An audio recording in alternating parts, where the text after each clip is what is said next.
ஓம் சைராம், ஜெய் சைராம். என் அன்பின் பிரியமே, உன்னை காண உன் தந்தையான நான் ஷீரடியிலிருந்து உன் வீட்டிற்கு வரலாமா?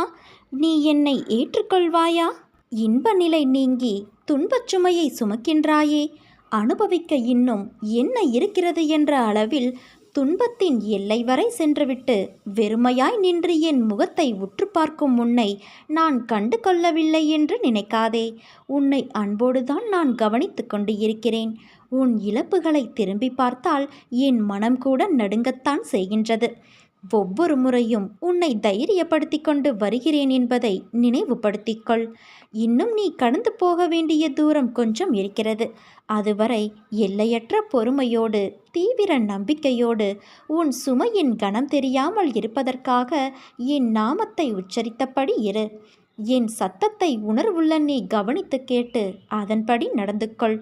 அப்போது உனக்கு இளைப்பாறுதல் கிடைக்கும். எதற்காகவும் நீ கவலைப்படாதே. உன் கூடவே உன் தந்தையான நான் இருக்கிறேன். எது வந்தாலும் நான் உனக்கு அருள் செய்ய காத்திருக்கிறேன் குழந்தையே. உனக்கான நல்ல நேரம் வரும் என்று நான் நம்பிக்கையாய் கூறுகிறேன்.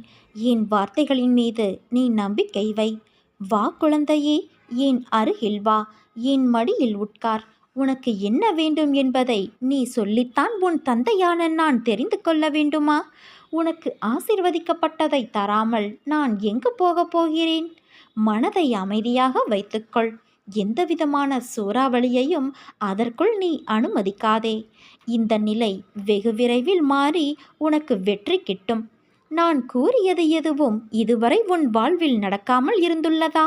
அப்படியென்றால் இப்போது மட்டும் ஏன் இந்த கலக்கம் உனக்கு?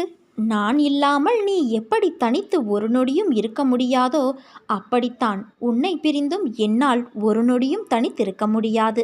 என் குழந்தையே, உன்னை நான் என் வலது கரத்தால் தாங்குகின்றேன். கர்மாக்கள் சிறிதும் மீதமில்லாமல் நசிந்துவிடும் அளவுக்கு என் பெயரை நீ உச்சரித்து கொண்டே இருப்பதால் ஒரு லோபியைப் போல ஒரு பொக்கிஷமாக இரவு பகலாக உன்னை நான் பாதுகாக்கின்றேன். யாரிடம் நீ மனமிட்டு உன் குறைகளை பகிர்ந்து கொள்கிறாயோ அங்கிருந்தே உன் நிவர்த்திக்கான வழிகளை நான் நேர் செய்கின்றேன்.